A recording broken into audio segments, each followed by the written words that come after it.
Frequent Miler on the air starts now. Jason Citi concede the ultra premium card race while Amex doubles down. We'll get into that today, Nick. First, of course, we have a giant mailbag, and today I'm here with giant mail. Oh, you actually have the giant mail. I do. I have the giant mail. That's exciting. And because it's so giant, I'm only going to read part of the email that came to us. I see. This is from Lauren.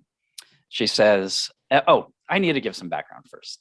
So this is about the Citi Access More AT&T card that is no longer available to new applicants. You can't get it if you want it. You can't product change to it. It used to be a favorite of ours because one of its features is it gets 3x points for online purchases, and you used to be able to do things like buy gift cards online and get 3x, but then that kind of went away, and so on. Anyway, so that's some background.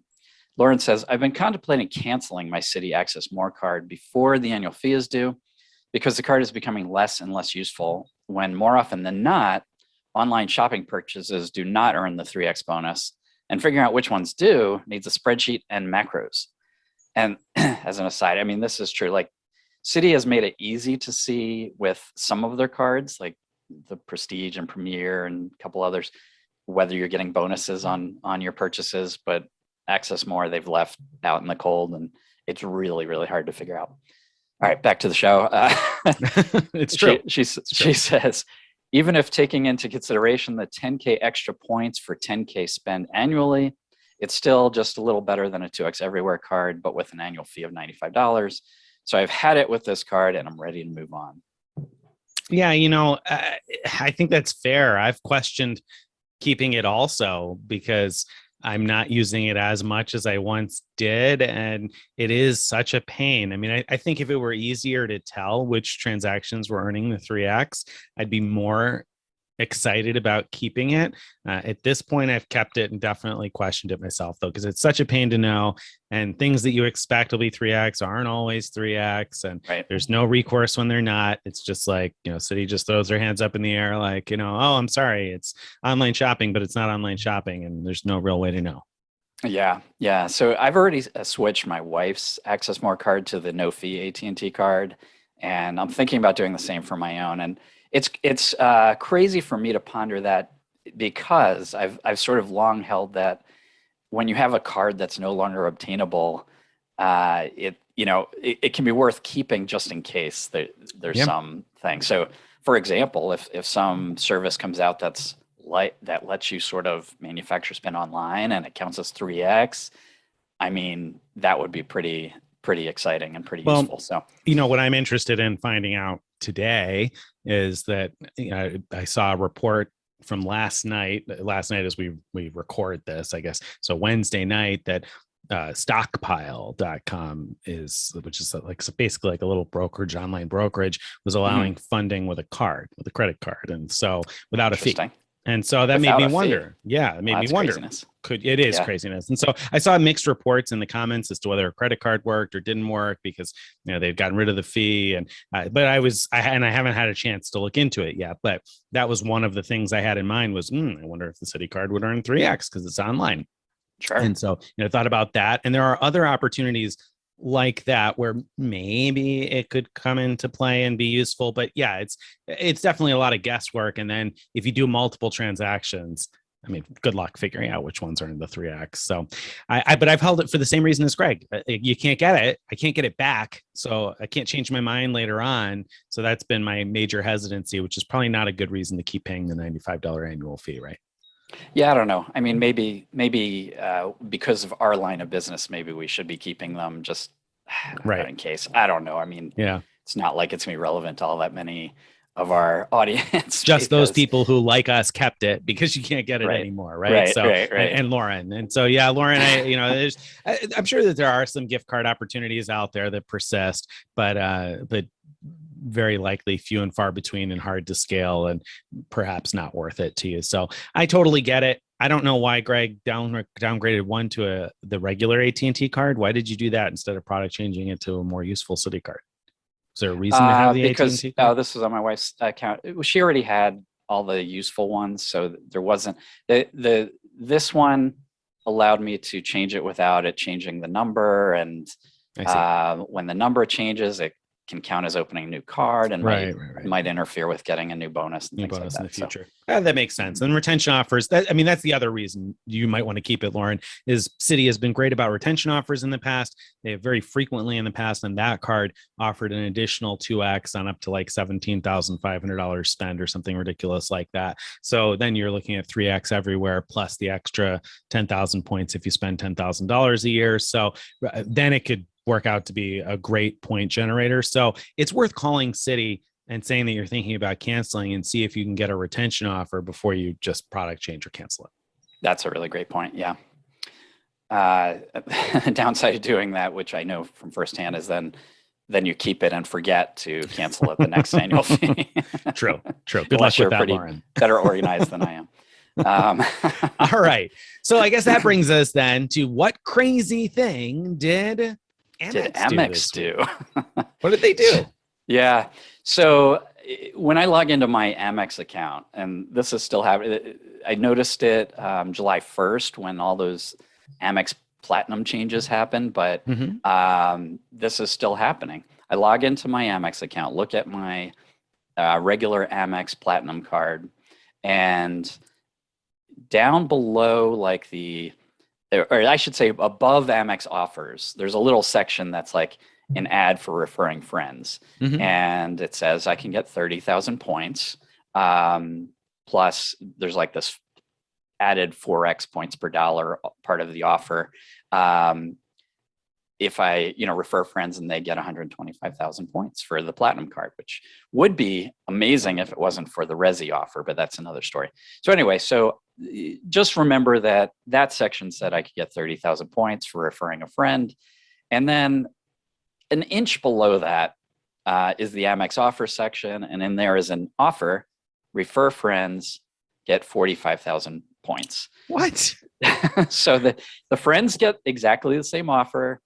I get exactly the same +4 part of the offer, but I could choose either to get 30,000 points for referring friends or 45,000. And there's different links? They're not the same link? They're different links. That's nuts. That's crazy. Yeah. It's ridiculous. So, I guess we can do a segment working out the math on which one's better for me to use. But I'm not sure. Are they testing that? What do they call that? Like A/B testing or maybe, or whatever it is. They're trying to test and see who clicks on which one and refers people. I mean, like that just seems nuts. It doesn't make any sense. It's totally nuts. I can imagine though the one that's 30,000 is more obvious, I think, because it's not mixed in with the other Amex offers. So I can imagine people clicking it and using it, even if they have both. But it's just kind of really weird stuff. It is weird. All right. The other weird thing is that they keep increasing these bonuses, 30,000, 45,000, and yet the cap is still stuck at 45 or 55,000 points per year. So, right. I mean, that's such a frustrating piece of it, isn't it? You get 45,000 for the first person, but you're only gonna get 10 for the next. Yeah, I don't get that. I don't get that. I mean, they send those 1099s out now when you earn points for referring friends, and I used to think the 55K cap was there as a way to avoid doing that, because there are some things about, like, if you give out like $600 or more, then it has to be reported. And so I thought that was the reason for the cap. Now, I mean, if that was the original reason, they must have forgotten about it because they haven't eased up the cap. Yeah, well, I mean, because it looks like you get 45,000 for a referral, but you only get 45,000 if you do one referral on that card. If you do two, really, you got 27,500 per referral, right? I mean, you can trick yourself into the math being that it was 45, but it wasn't. It was 27.5, and that's that's kind of frustrating. It's a good point. The 30K offer and the 45K offer are equal if you refer two friends. Right. You're going to end up with 55K total either way. But if you're only going to refer one person, for sure, look for the 45,000 point offer. Don't do the 30,000 point offer. Right, all right. Right. All right. Good. Okay. So that brings us then to Mattress running the numbers. And this week we're going to look at a promotion from Marriott that Greg received. So tell us what it was. Yeah. And it wasn't just me. Some readers reported the same. Marriott sent me a nice email saying, Lucky just enroll in this promotion, and one stay will get me one free night from Marriott. 2 stays will get me 2 free nights. Now, I had to read this a few times because I thought I was going to get a total of 3 free nights because it made it sound like the second night. You're being the greedy. Second stay would get me 2 nights for that second stay. But no, it's basically, stay once, get a free night, stay again, get another free night. And what? That's insane. Have you not stayed at Marriott at all this year or something? I mean, you've had Marriott stays, right? I've stayed a lot. Yeah. Not on any paid stays, but a lot of redemptions. And, this one, the email didn't say anything about it having to be a paid stay, but once I enrolled and looked at the terms and conditions, it does look like it has to be a paid stay to earn it.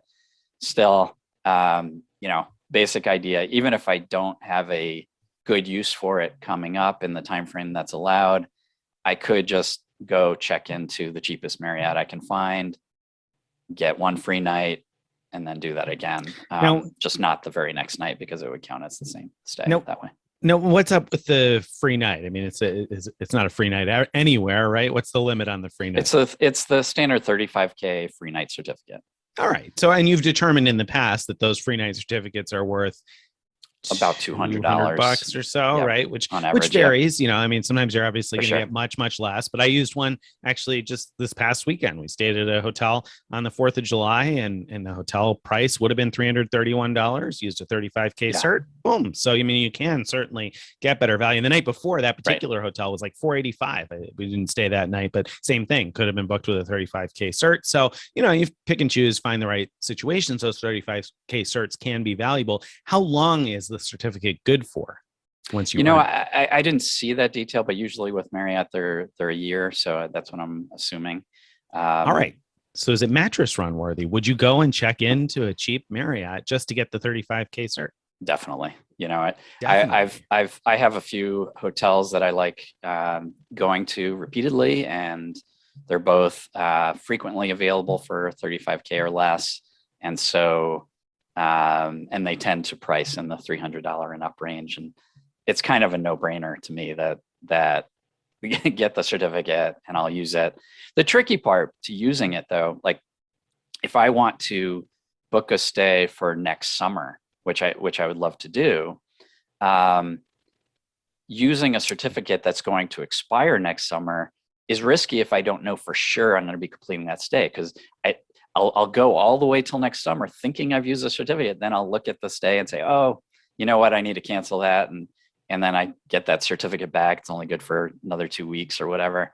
So, so that's my only like it's suboptimal for that reason. But I'm sure I'll be able to use it to good value. So I think it's a no brainer, check into whatever the cheapest I could find. But in the past, I've been able to find about $60 a night around here. Yeah. I mean, that's nice. If you can find someplace that's $60 or $70 a night, it would seem if you're willing to pay the $95 a year annual fee for one of the cards that comes with a 35K cert, then you must be willing to pay $95 a year for a 35K cert, right? So anything less than $95 is like a better deal than holding onto the credit card, because the credit card doesn't have much use beyond the free cert unless you're spending a lot of money at Marriott. But that's neither here or there. So yes, I think I agree with Greg. I think it's a mattress run worthy offer. I'm a little jealous. Really, that's all it comes down to is I'm jealous. I wish I had the offer. I didn't have it. My wife didn't have it. Greg had it. I'm jealous. I want it. Marriott, if you're listening, send me the free night certificate offer. Send one to Nick. Come on, Marriott. Throw me a bone, Marriott. Come on. I haven't done any paid stays this year either. Just like Greg, I've done a few last award redemptions, but no paid stays here either, Marriott. Come on. Throw me a bone. Yeah. All right. So then I think that brings us to the main event. Right. So the main event again is Chase and Citi conceding the ultra premium card race while Amex doubles down. So what do you mean by that? You're right. Conceding? I mean, the Sapphire Reserve is still out there strong, fighting its way into wallets worldwide, or at least Let's get countrywide. Citibank What's out of the going way on? first. All So right. so we've reported that Citi no longer marketing or making available to new applicants the Citi Prestige card, which was their entry into the ultra premium card race. And by ultra premium, we're talking about these cards that tend to cost $500 and up, that range, and or $450 and up, I guess I should say. And so Citi's just flat out pulled out. They seem to be concentrating all their efforts at the low end, like fee-free cards, actually. Like, they introduced the custom cash card, which we were pretty excited about recently. And we even said when we talked about it that made the Prestige card even less relevant than it already was, because the ability to earn 5x dining with that fee-free card. And but now Citi has like acknowledged that they're just like, we wave the flag, we're out of here. Can't do it anymore. There's even Citi was like, we can't sell the Prestige anymore. Come on. I mean, they couldn't even come up with an angle where they'd be like, yes, you should get the Prestige. And, I say that, and I know that there are 6 readers out there saying, I love the Prestige. I was using it all the time, because they came out and commented on my post about when Citi dumped the Prestige card. But I mean, come on, guys. Like, there's just not that many people where the Prestige was a good fit. And even Citi recognized that and got rid of it. But it's kind of interesting that they just seem to have flat out gotten rid of it rather than refreshing it in some way. Maybe that's their intention, but the language they used when we confirmed with them that they were not continuing to accept applications led me to believe that this was probably not a temporary thing. I'm thinking that they're just going for the fee-free crowd. They're going for the I'm going to say lower end of the spectrum, because I mean the fee-free cards and like the simpler sort of reward structure of rewards credit cards. And they're certainly not going after the travel crowd with their travel cards anymore, right? Because no travel protections, blah, blah. So yeah, I think it's pretty simple. I think somebody looked at the books and said the Prestige card is simply not profitable for us, and the competition is such that we would have to make an even more unprofitable card in order to compete. So that's my bet, is that they've still got the Citi AA executive card, right? So that's their one ultra premium card that they have left. But I mean, if you want Admirals Club access, that card can be a great deal. But right, it's a great deal, especially if you add a bunch of authorized users, so they each get the Admirals Club access, and if they want it.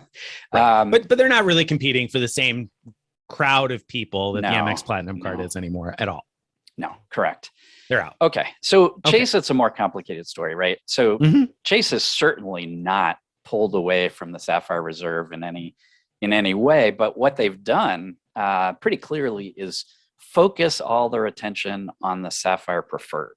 So that manifests itself first, and for quite a while, in better welcome bonuses for the Sapphire Preferred than the Sapphire Reserve. They have seemed and continue to seem much more eager to get people to sign up for the $95 Sapphire Preferred instead of the now $550 Sapphire Reserve. That could be because, a report came out a couple years ago about how the Reserve was costing Chase a lot more than they had expected when they first brought it out. The other reason that I'm saying this is because of the new changes that have been leaked about what's coming out with the Sapphire Preferred and the Sapphire Reserve. So there are enhancements to both cards coming. We don't yet know if those are coming with new annual fees, but we do know some things. And a lot of people, including I think me and you, looked at these changes and said, wow, the Sapphire Preferred is looking better and better. And it's not that the Reserve isn't better than before, but it's like the Sapphire Preferred has largely caught up, right? Right. And so that's where the premise of the show comes from. But I think we need to dive into those changes. Okay, let's talk about it. Right. So the Sapphire Preferred is picking up a whole bunch of new benefits, right? Yeah, it sure is. They've got go ahead, run us down the list. All right. Well, let's start with today. Before these changes, it's a pretty simple card, right? You get 2x travel and dining, 1x everywhere else, and it costs $95 a year. It gives That was you, exciting a long time ago. By the there way, was a that time when it was there was a exciting. time when that was super exciting. Right, I'm sure right. people listening to it now that are familiar with the current rewards landscape are like, 2x dining and travel for $95. That's it. I know that's why Chase is doing something about it, but there Right. was a time when that was exciting. Right. I mean, so back when it was introduced, you would get your United card or your Delta card because that would earn 2x for that specific airline. And now all of a sudden with the Sapphire Preferred, when that came out, it was like I could get 2x for any airline and any travel whatsoever. That was just so much better than anything else out there at the time. As you said, today's market makes that laughable, but that's the way it's been for a long time. They did. I think it's worth mentioning when they first introduced Sapphire Preferred, they had a like a 7% anniversary bonus, something like that. And so you earn tiny bit more than 1x and 2x on that card. But anyway, they haven't had that anniversary bonus for a long time. And so that's 2x travel and dining. That's basically what the card is now. But come August 15th, what we're expecting is 3x dining, 3x streaming, and 3x online grocery. So that's like ordering groceries online. And 5x travel through Chase. So that's matching what the Freedom cards already have. But if you book your travel through Chase Ultimate Rewards, get 5x. They're adding what they call a 10% annual bonus. It's a little bit deceiving because it's not really a 10% bonus on points earned, but rather 10% bonus on your spend. And so whether you were earning 2x, 3x, 5x, it's really 10% of the base 1x you earned. So it's really not going to come to that much, I don't think. Brand new is a $50 hotel credit. So you book a paid stay through Chase Ultimate Rewards, and $50 a year per membership year you get credited back. So that's brand new to the Sapphire Preferred.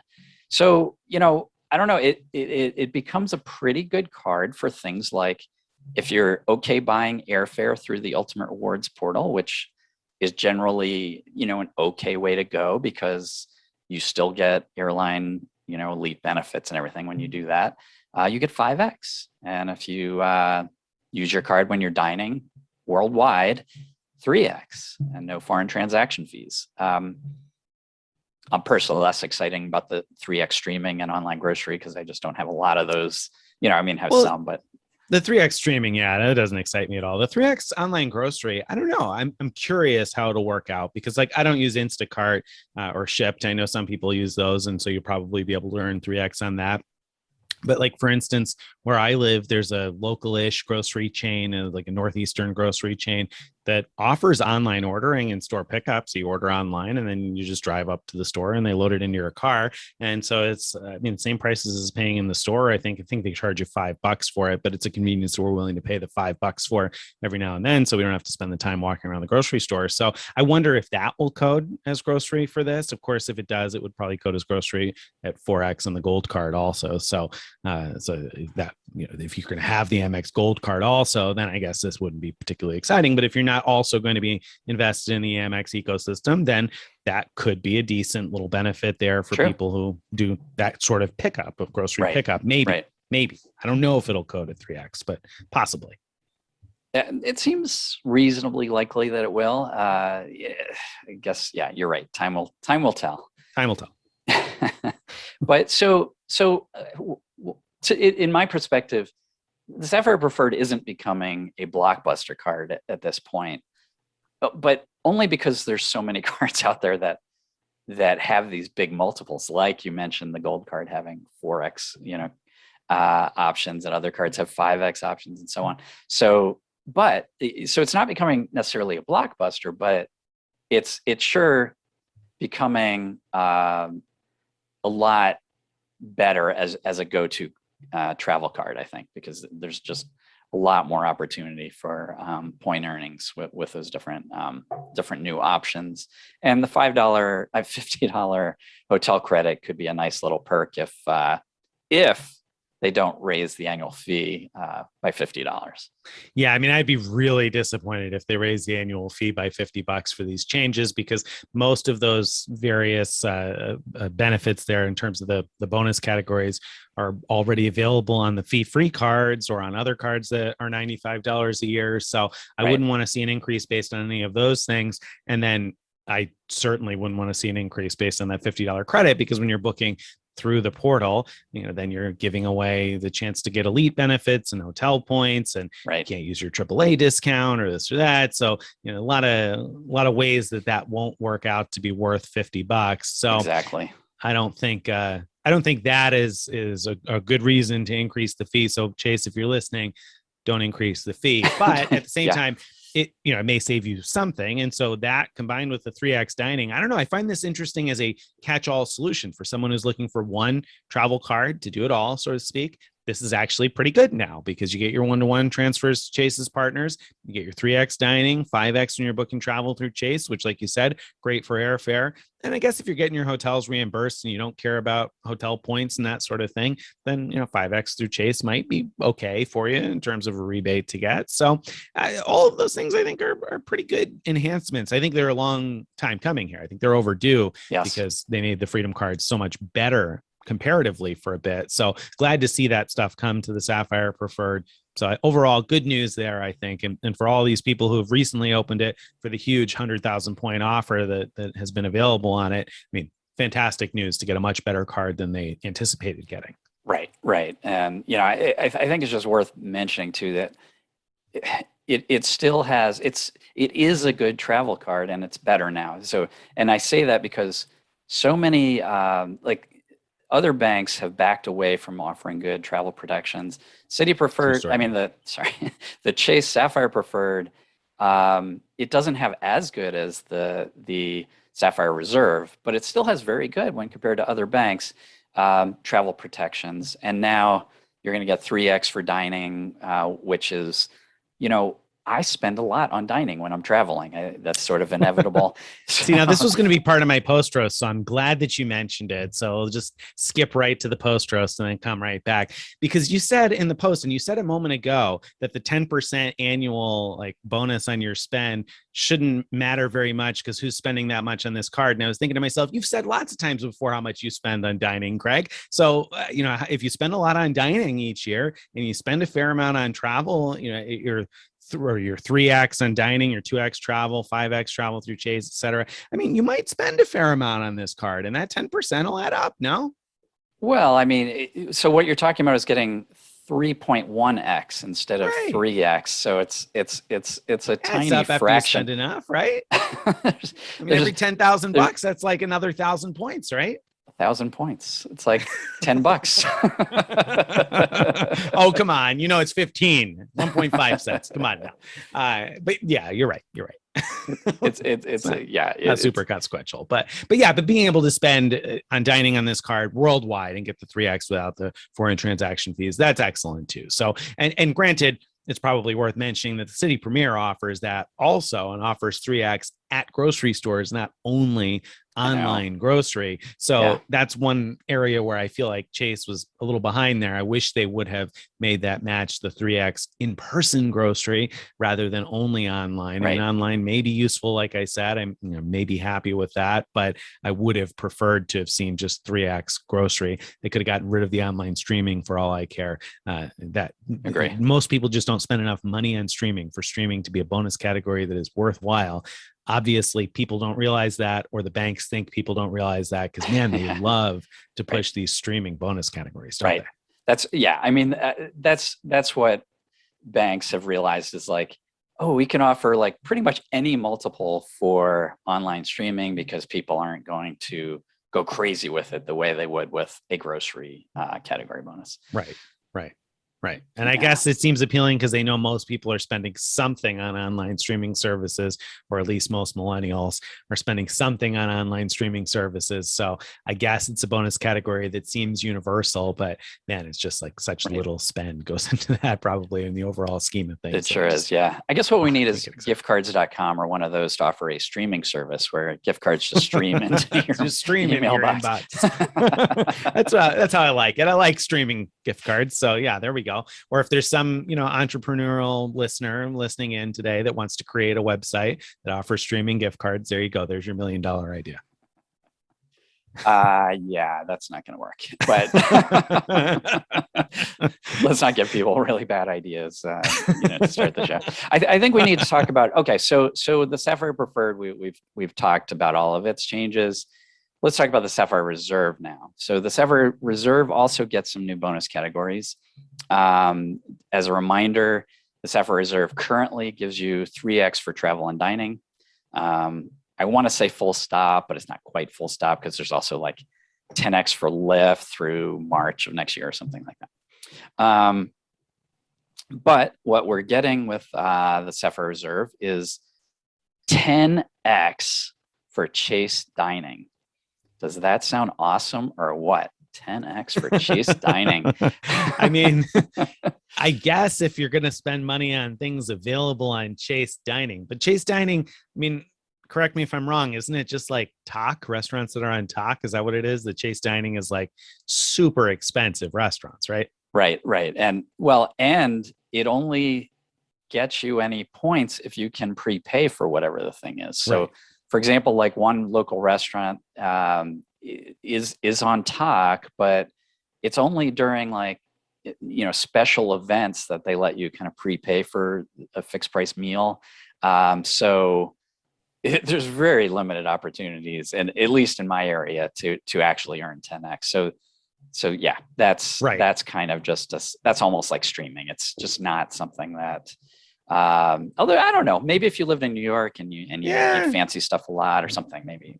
Yeah, I mean, if you like fancy food, I mean, I ate at the Alinea kitchen table a few years back, and kitchen table is extremely expensive, and you have to buy the whole table out in order to eat at the kitchen table, and so it's 6 seats, and so you're talking about like $500 a person, basically. So like $3,000 to buy out the table, and so at 10x at $3,000, I mean, if there were $3,000 at 10x, that's 30,000 points, and if you're getting reimbursed by people for the other seats at the table, then I mean, I guess that could work out to be a nice little benefit if that's your style, if that's the kind of meal you have regularly. So if I ate there 10 times a month, that'd be 300,000 points every month. Basically, I mean, man, I got to start doing that. Hard to pass that up, right? Right. Hard to turn that away. Okay, so that's my plan. So, but 10x Chase dining isn't the only 10x category. They also have 10x for hotel and car rentals. Prepaid hotels and car rentals booked through Chase Ultimate Rewards. So what do you think about that? I mean, I guess that's pretty good, right? I mean, especially for your car. Well, I don't know. Car rentals. Can you get the best deal on car rentals through them? I don't know. There's probably times where it's decent, but yeah, I would bet Auto Slash beats them most of the time. Yeah, and I mean, I don't get excited about hotels either. No, same here. So the way I think about it, I think this is a very credible option instead of that hotels.com rewards program where you get for every 10 stays, you get a free night with hotels.com. For every 10 nights, you get a free night. So it's basically a 10% reward structure. This is 10x Ultimate Rewards, which are, better than 10%, depending on how you use them. So, I think if you like the hotels.com thing before and you have a Sapphire Reserve, you ought to like this better, theoretically.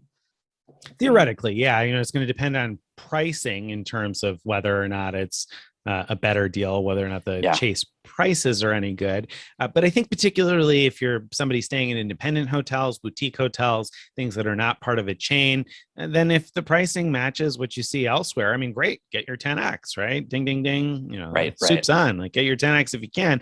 But I also just let me interrupt once. I hear Stephen Pepper in my ear saying, "But wait a minute, I get hotels.com gift cards by super stacking all these deals. I get them for like 20% of face value, so it's not even close." I didn't know we had a call-in show. So welcome to the show, Stephen. I know what you're saying, Stephen. True. So if you're one of those super stackers, then hotels.com probably still is a much better bet because you can do that kind of thing. Whereas through the Chase portal, there are no stacking opportunities that I can think of. No, but I mean, this is pretty good because I mean, if you value the points at 1.5 cents each, because somebody in your household is going to keep the Sapphire Reserve, like you, Yeah. obviously, Or you're going to if your transfer to family's Hyatt or another program that's worth right. that I mean, much. you're looking at least 1.5 cents per point, right? So you're looking at least a 15% return. That's not bad. If prices are close to equal, 15% is pretty good. I mean, that certainly may at least match, if not beat, whatever you're going to get back from the hotel program. Right. And of course, if you're not into like elite programs, or if you stay often at independent hotels, then this could be a really great way to go. Whether it's worth the card's annual fee to have this feature, I certainly wouldn't pay extra for it. I guess let's put it that way. I wouldn't pay extra. If they were like, okay, you could pay another $50 a year for this. No, thank you. It's so rare for me to look at prepaid hotels at all. And then, so to have to do that. Yeah. Okay. So, me too. And that's a side tangent for just a quick second. I feel like maybe we are in the minority on that, though. Maybe because I feel like anytime we've written a post about like gift cards, like getting Marriott gift cards, this to that, I frequently get people who are like, oh, but I can't use those online for prepaid rates. And I'm like, who's booking a prepaid rate anyway? But there's almost always a few people who are like, oh, but you can't use them online. Can't use them for the prepaid rates, blah, blah, blah. I'm always like, who books a prepaid rate? I don't I don't want to book a rate that's going to lock me in, but I think there are a lot of people that are like, hey, I can save a bunch with the advanced purchase rate. So, if you're that type, get your tax. Right. And it should be noted that just because things are prepaid doesn't mean that they're not cancelable for free. True. So I don't mind as much if they're freely cancelable, but and really my bigger problem in that situation is about not getting like the hotel elite benefits and earning points from the hotel itself. Right. So agreed. Shopping for independent hotels, I have no problem booking through a service like Chase. I just rarely think to do it. Yeah, agreed. All right, but we're not done with the Sapphire Reserves enhancements. You also get 5x airfare booking through Chase, so that puts it on par with Sapphire Preferred and the Freedom cards for airfare. And then you still get your usual 3x for all other travel and dining that wasn't listed above. To kind of summarize where we're at with the Sapphire Reserve, it's basically that all of its enhanced earnings are for when you're booking stuff through Chase, whether it's booking dining or booking travel. That's right. I mean, that's the only way to get. Hashtag disappointed. Like, I mean, come on, guys. Is this the best you could do? Yeah, that's it. They're clearly just trying to encourage you to book through Chase, which I mean, hey, is nice. And I can understand and respect that they want to draw as much business for themselves as they can out of having this card and build an ecosystem that you want to be more involved in. But I'm not a fan at all. If that's really what they want, find a way to be able to offer it so we can get hotel points and hotel credit also, because this either or situation is not enjoyable for people. I feel like for a lot of people willing to pay $450 or $550 a year for a credit card, that's not going to be any sort of an enhancement, because probably most people willing to pay that much for a credit card are at least aware of hotel elite programs and want to be able to get their points in elite status, right? I don't agree with you on that. Okay. I think there are lots of people who are high-end spenders that just don't pay attention to loyalty programs. And so they've got the Chase card, they get the ads for like earning Chase points, and they're going to say, oh, look, I can earn all these points by booking just by going this way to book instead of that way. And I think a lot of people would just see it that way, not even think about the hotel program. Maybe that's true. Maybe that's true. I don't know. I feel like the people that would get drawn into a $450 or $550 a year credit card, though, I mean, you got to obviously be enough aware of rewards to even think that card is worth $450 or $550, right? Otherwise, why wouldn't you just get the Sapphire Preferred? Because the differences really are not all that significant, at least the way the cards are currently situated. You're talking about 2x versus 3x on a couple of categories, right? I mean, before these changes. So the only benefits really on having the Sapphire Reserve are if you're using the 1.5 cents pay yourself back feature. And that's basically it on having the reserve over the better travel protections, et cetera. So I don't know, maybe I'm wrong. Maybe you're right that people aren't so concerned about that. I don't think these enhancements are much of a positive. I don't think it does much at all for the Sapphire Reserve. Oh, I absolutely agree with you. But and we can agree on that. Yeah. Yeah. I know people who have the Sapphire Reserve, and they're accumulating points. They don't know what the heck to do with them, but they're accumulating the points, and it feels good, whatever. And they're probably people who spend a lot on dining, and so the 3x dining made sense before. Now with the Sapphire Preferred getting it, it certainly takes away one of the reasons to use the Sapphire Reserve. Okay, so that was a long way of explaining why we feel like Chase is kind of conceding the ultra premium card market. Again, it's not that they've done anything to lower explicitly lower the value of the Sapphire Reserve, but what they've done is focus more on the Sapphire Preferred, making that better.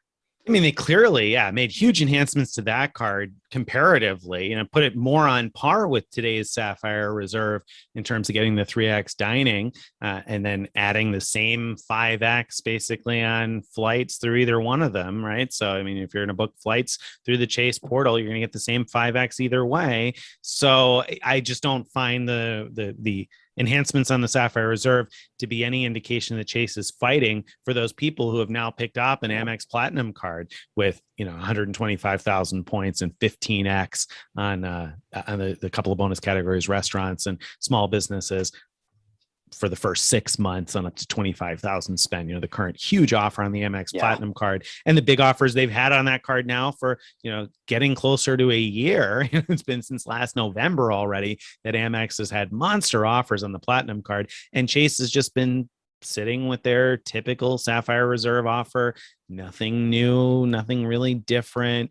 Right. Finally sending out these notices that, hey guys, we said we were going to raise the annual fee to $550 a couple of years ago. And we know we kind of, said, okay, you know what, we'll do another year of $450 a couple of times already, but we're really going to make it $550 here someday. Right. So I feel like they're almost apologizing for their ultra premium card more than anything else.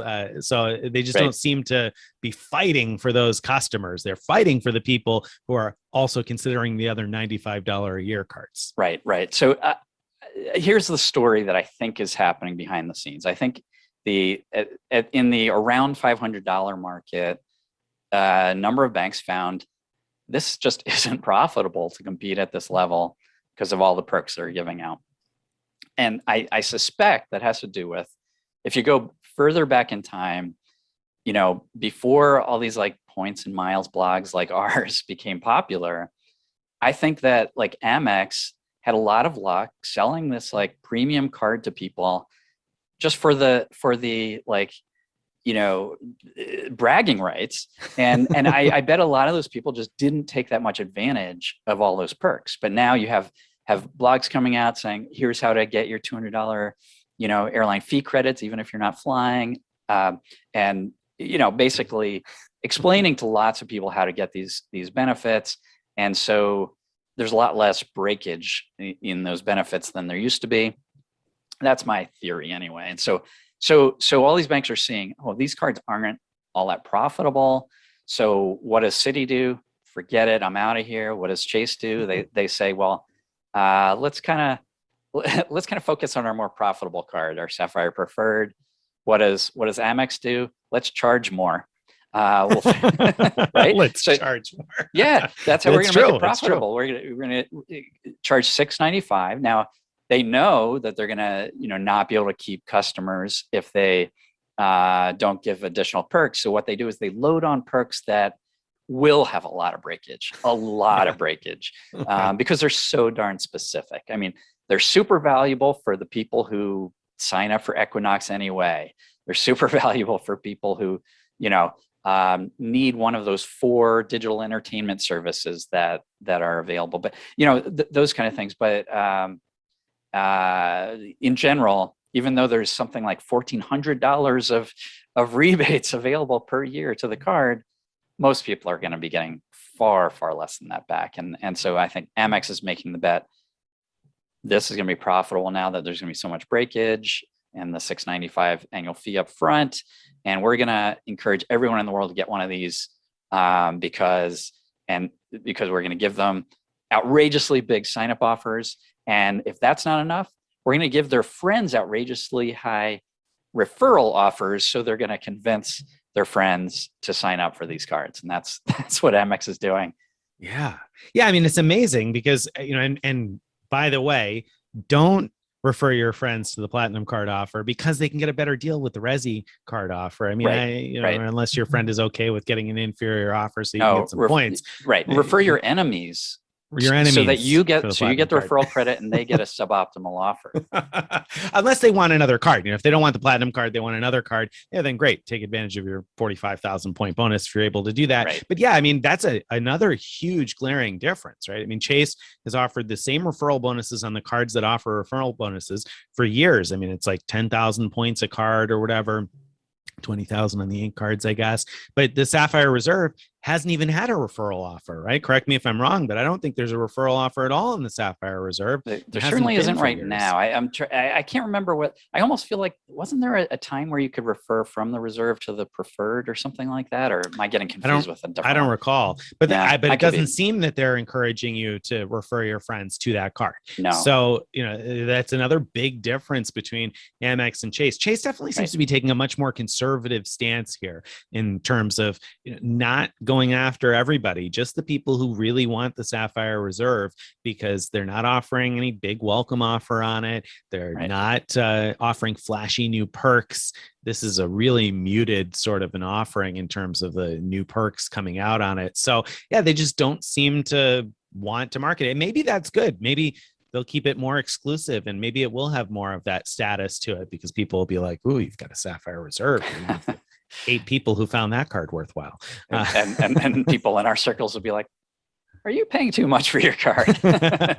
So, I mean, so would you be on the I don't know, on the train to canceling your Sapphire Reserve? I mean, is this enough to downgrade to the Sapphire Preferred? Because when I saw this, I was like, maybe it's time to downgrade that reserve to a preferred because, man, there's definitely a number of reasons to like the preferred over the reserve.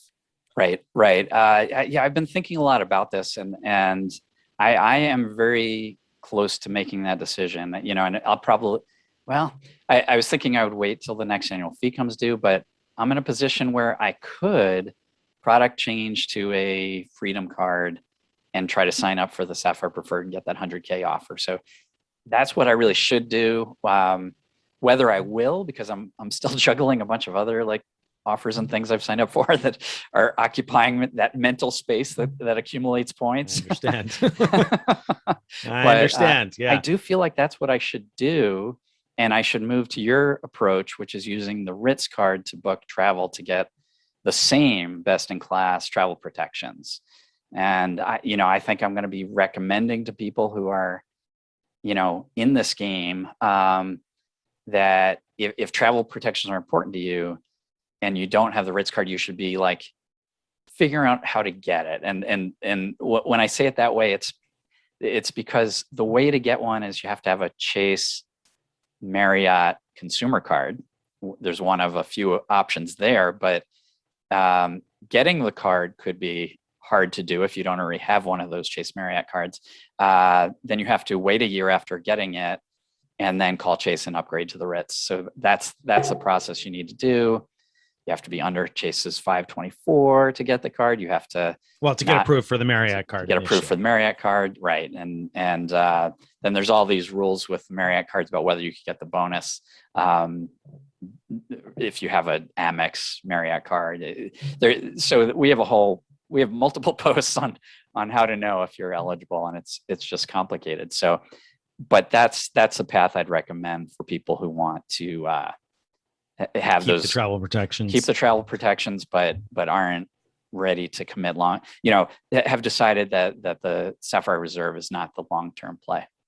Well, and it's that's an interesting suggestion because the Ritz card still has a super high annual fee. So, you're still paying a lot in annual fee and you're getting a less flexible travel credit on the Ritz card than you would sure is, yeah, on the Sapphire Reserve. So I don't necessarily know that strategy is for everyone, but for those who can put that $300 credit to use in one way or another, then between that and the 50K annual free night cert, the card becomes a pretty easy win. And then it gives you all the travel protections. What you give up when you move down to the Sapphire Preferred, though, is being able to book travel at 1.5 cents per point.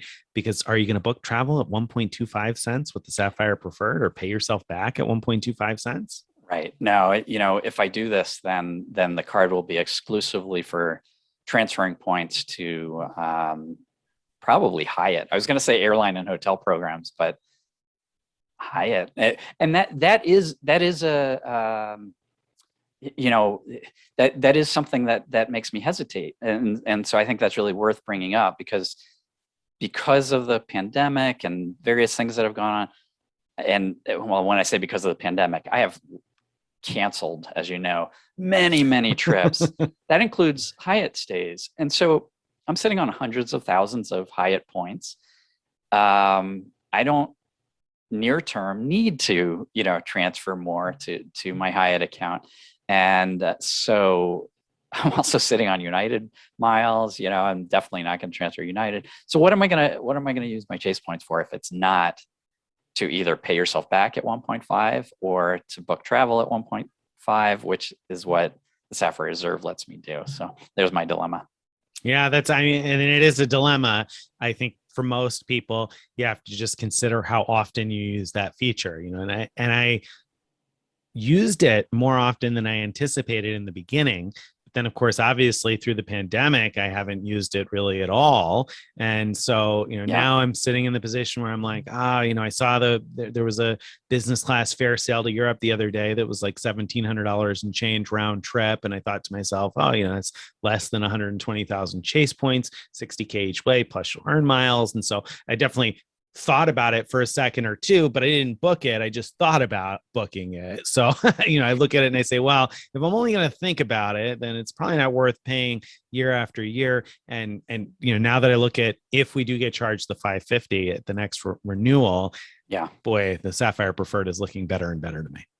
It sure is. Yeah. But and I think the key is the Platinum card is looking better and better too, even at the $695. I mean, I think 6 months ago, had we said, okay, we heard that the Platinum card is going to be $695 a year, I don't think either one of us would have assumed that would be run out and get it at $695 card. But boy, that changed, huh? Well, yeah, I mean, it sure did with the welcome bonus alone. I mean, I don't care if it has 0 perks. I'm going to spend $695 to get 125,000 miles plus or points plus 15x earnings on 25K spend over 6 months. I mean, let's compare this real quick. The Sapphire Reserve is going to give you 3x dining or 10x if you book through Talk. Or if you just go through American Express, you're going to get 15x on all your dining, right? All right, on all dining. I mean, it's only for 6 months. It's only for 6 months, I guess. Correct. Right. But still. But actually, it's the Amex Platinum's fault also that I haven't been using Chase's Pay Yourself Back that much, because I've been doing all my spend on Amex Platinum cards with the previous 10x offer that was 10x at grocery and gas stations, and so it's like I couldn't really use my Sapphire Reserve at a grocery store just to get 1.5 cents per point back. I mean. Right. You could some, but that's Amex has been paying us an outrageous amount to keep top of wallet, and they've been successful with that. And by us, you mean the general us, like people, cardholders, not me and Craig, because we don't get anything from that Resi offer. Those of us who have signed up, that's right. Those of us who have signed up for a Platinum card with one of those best offers in recent times have been really milking it. What about you? So the welcome bonus obviously is fantastic. What about the new perks you get, new rebates you get? The coupon book, as a lot of people like to call it. Is that a net win or net loss for you when you consider the new annual fee as part of the whole coupon book characterization to me is, I think, too much hyperbole. It's not a coupon book. I mean, come on, it's still got the $200 a year Uber credit, which is, I mean, for most people, that's easy. It's difficult for me, easy for most people to use that up. And then the $200 airline credit, the $200 fine hotels and resorts. I mean, the card is still a pretty good card. Now, in terms of the new stuff, Equinox does nothing for me, and the streaming or the digital entertainment stuff does nothing for me. I know you subscribe, you said, to the New York Times. I just can't even imagine wanting to read a long form article on my phone or computer screen. Like that just doesn't even, and probably some people are out there laughing saying, Nick, your posts are so long. It's ironic that you would say that, but I cannot read a long form. I love that you just roasted yourself. So, I did. No, but no, I can't do it. I need a newspaper. My many years old iPad, its sole purpose in life is reading the New York Times in the morning and playing solitaire, because I can drag the little cards around, so I enjoy that. But can't do it. I like the newspaper. I get a local newspaper, and I probably would, if it were possible, get the print New York Times. The only print New York Times I could get would be mail delivery. That's like a couple of days behind, so that doesn't particularly appeal to me. Here's what happened 3 days ago. Right, exactly. So at times in the past, we have subscribed when they used to have a different delivery service, and you could actually get it same day or later that day, or I don't know what it was, but a Wall Street Journal too. But I would only be interested in that if it were not digital. The digital part of it doesn't interest me at all. I don't use any of the other services. So so the streaming digital entertainment thing doesn't do anything for me at all. The Fine Hotels and Resorts credit, though, does, because I book something through Fine Hotels and Resorts almost every year. And, I know that people have been looking at that credit, and some have been saying, oh, the hotels are all outrageously expensive, or, or blah, blah, blah. I think it just depends on where you're looking. I think definitely if you're looking in New York, for instance, the hotels are generally all outrageously expensive in New York. But if you look in smaller places, different places, particularly places in countries where luxury hotels are cheaper, so maybe Eastern Europe, Southeast Asia, in the US, Las Vegas, Chicago, you can get some really nice hotels for under $200 a night. So you may even be able to get 2 nights out of that. Plus, you're talking the $100 credit, when you stay. The $100, property credit. It's not just where you look, but when as well, right? So, of course. There's plenty of places, and Vegas and Chicago are both good examples that I've encountered myself many times, where there are times where those cities are very, very expensive for hotels. Yes, but they have so many hotels that there are plenty of times when they're dirt cheap, because there's so much capacity and not enough demand. So that, find those lower demand times if it works for you, and Bob's your uncle, as they say. I mean, that to me is closer to face value than it is for a lot of people. Now, I think like you valued it at something like $75 because you'd pay $75 for that. I felt like that was an undervaluation, because the Fine Hotels and Resorts booking itself comes with terrific value or terrific benefits also. So to me, that's better than a typical $200 free night, right? I mean, it's like a $200 Marriott night, for instance, wouldn't be worth as much to me, because the FHR hotel comes with usually elite credit and benefits and all the rest of that from your hotel chain, plus the $100 usually dining credit. Sometimes it's a spa credit, etc.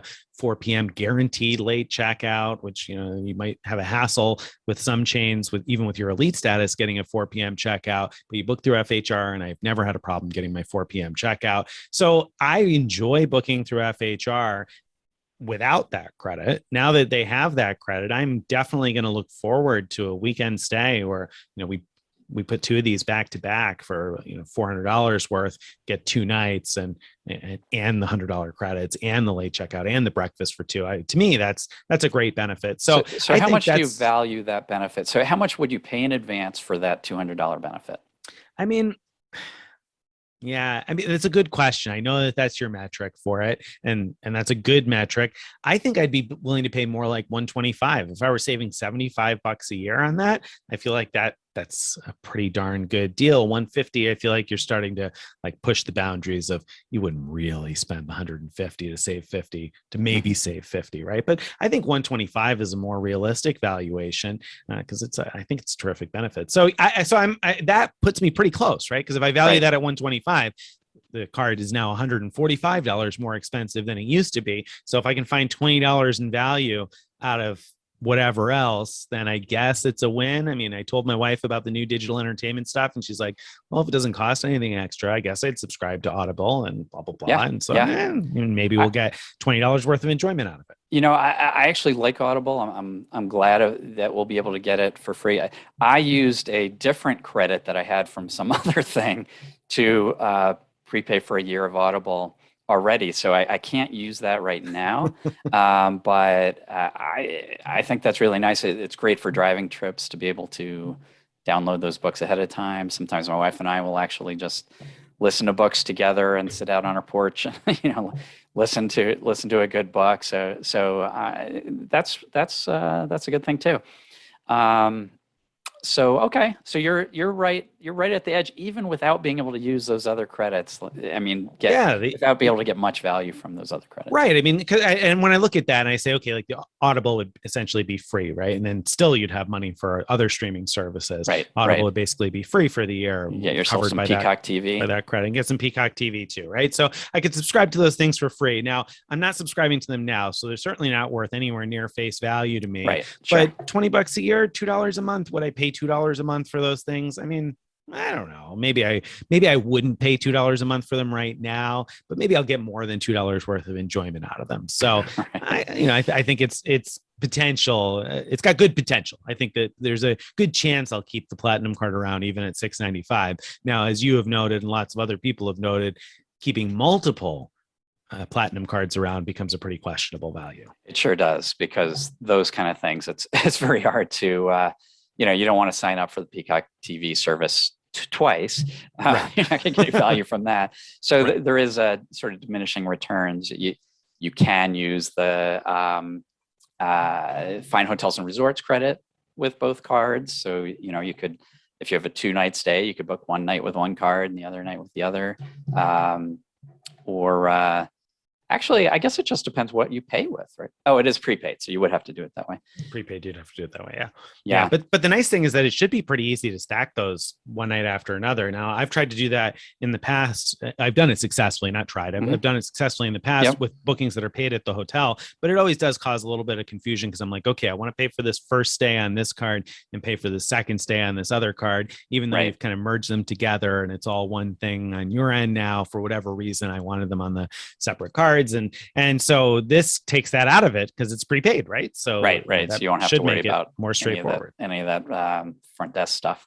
That's actually nice. I find that any kind of things like that at the front desk always ends up being like way more complicated than it ought to be. So buying Marriott gift cards at a Marriott hotel about a week ago, I had to come back every day till the day of checkout till the assistant manager was there that could figure out how to do it. That's funny because I meant to try to buy one because I stayed at a Marriott the other night and I meant to try to buy one and I totally forgot and I didn't even think about it for 2 days later. I was like, oh, I meant to buy a gift card at the front desk. And now I feel a little bit better because there's probably a decent chance that whoever was working that morning wouldn't have known how to sell it, because that does seem to be an issue for some reason at Marriott hotels, right? Right. Oh, I just realized. So regular listeners might be like, wait, what the heck? We remember, Greg, you telling us that your Amex offer for Marriott disappeared, and so you weren't able to use it at your Marriott stay. And that is true. But once I got back from that stay, I looked at my Amex account, and those offers had reappeared. So I loaded them up onto my cards, and I had another Marriott stay coming up, and I didn't have any expenses at that next Marriott stay, but I was able to at least buy gift cards and get the $40 back for every $200 I think that I spent. Yeah, exactly. Why not get the money back? All right. So I think that pretty much winds us down with the fact that Chase and Citi have really just kind of given up in terms of they're not trying to fight with a new big bonus. They're not trying to fight with great new bonus categories. Although, I say that, and the Platinum card doesn't have great bonus categories ongoing. So that's perhaps a key differentiator there, that Chase does have that and Amex doesn't. But at any rate, very clearly Amex is scrapping and clawing to get you to sign up for their ultra premium cards. And I say cards because we've also seen huge offers on the business Platinum cards as well. Right. Whereas the other guys are just hanging back. That's true. That's true. All right, my friends. Well, that then I think brings us to the post roast. Post roast. You already did your post roast, right? Well, no, I mean, I lightly did. You've got It's more more. like, yeah, it was more like just a light barbecuing. Okay, what do you have? So the post, so I'm going to go back to this post you did about the changes on the chase cards, because you were talking about a couple things. First of all, you said the who spends enough on the Sapphire preferred to turn the bonus into big points. I already roasted you on that and said you spend a lot on dining. I'll turn it into some points, but then you continued on in that same paragraph. And you were talking about the hotel credit. You said the $50 hotel credit is a pure net win for anyone willing to book a hotel online once a year. What?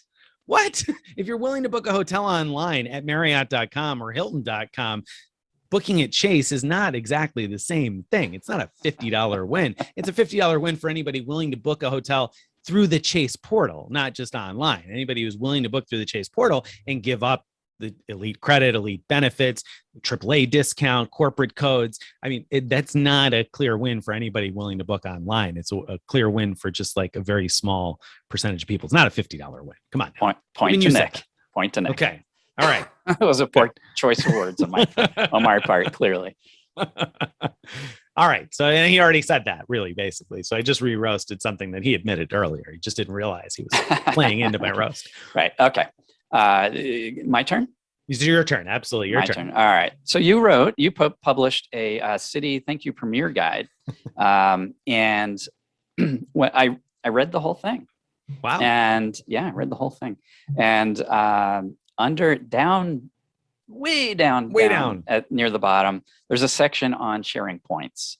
And in there's an example. It says, it said why sharing points with others who have other thank you cards, why it would be useful. And it said, a friend or family member with a Premier card can book travel for you in order to get the 20% point discount. It seems to me that 20% point discount is an old thank you Premier feature that no longer exists. So it sure is. It sure is. I copied and pasted that section from the post on Citi Thank You Rewards guide. So that guide needs to get updated as well because I copied that section over. I didn't double check that, and I definitely should have. So I will take the roast there. That was my fault for not rereading that section. I didn't think of it. Gotcha. So yeah, we'll get that fixed. 1-1. 1-1. You win. Okay. So 1-1. I win. I like that. All games should be scored in that way. Oh, that's the way my son scores all games. In fact, he just says this game is called I win. That's what he tells me all the time. This game is called I win. I love it. I don't want to. All right. So question of the week. That brings us to the question of the week. And there we go. And so this week's question of the week comes in from a reader on their post about the Visa gift card deal that happened at giftcards.com. So this deal is done now, but over the 4th of July holiday weekend, they were offering 10% off on up to $750 in virtual Visa gift cards. So after the activation fees, it came out to like $692 for $750 worth of gift cards. And the nice thing about it was that it was repeatable. And I don't know, I think you could do up to $2,000 a day. You can only do $750 in order, but $2,000 a day or something like that. And some people with multiplayer households were able to really take advantage and buy a whole bunch of Visa gift cards. They were virtual, so a little bit more limited. But a question that came in. So wait, help me with the math there. What was the percent discount off the face value if you add all up the fees and everything and just say paid this much for this much money, basically? Yeah, well, I don't know what the percentage is. Paid $692 and change for $750. Never mind. I thought you so were yeah, I don't know. I didn't off the top of my head, but it was a win. It was a $57 win, so easy money, and then whatever rewards you earned on your credit card. So it's coming out $57 ahead, and Gotcha. I had some things that I realized I could pay an insurance bill with these virtual visas. So I was like, oh, this is just $57 in pure profit plus the rewards. So I was happy to buy some, and lots of other people were happy to buy some too. But a question came in, and we've gotten versions of this question on posts like this a number of times. So the question said, thanks for the great deal. Can I use Amex Delta card to get my sign-up bonus? Will Amex charge a cash advance fee? So the question was basically, can I get the Amex sign-up bonus when buying gift cards from giftcards.com? And will I be charged a cash advance fee for buying these gift cards? So those are kind of two separate questions rolled into one. So what's the answer, Greg? No and no. Right? No and no. No and no. So when it comes to the welcome bonus, no, because Amex will not give you credit towards spend that is for explicitly for gift cards, and they seem to have hard coded some merchants like giftcards.com and Simon Mall where they know these are gift cards, and so they're just not going to give you any credit towards your spend for that purchase. And I'm going to tag in there that anytime there's a question of, can I use an Amex card for this because it's some sort of a gift card, quasi cash sort of a thing, if I'm not sure, then I probably am not going to do that. And the reason I'm going to say this is I don't want to be checking my balance every day to see if Amex has clawed back my bonus yet. The welcome bonuses on cards are just too valuable. So, I mean, there are certain things where you might have a question, like if I buy a coin from the US Mint, will I get points or not? And people can probably help you with that. But when it comes to gift card purchases, the reason people are asking usually is because they know that Amex has an issue with gift card purchases. And personally, I just don't even think it's worth it buying gift cards, even if you think Amex isn't going to find out. Because I've had people ask about, what if I buy them at this grocery store, or I do them at that store, and I mix in some bananas and a Coca-Cola or whatever else. And my response is always the same. It's not worth losing 100,000 point offer, for instance, over being able to buy these gift cards or whatever. Find another way to meet the spend. We've got a whole bunch of different ways. And Greg wrote a post recently about ways to meet Amex minimum spend.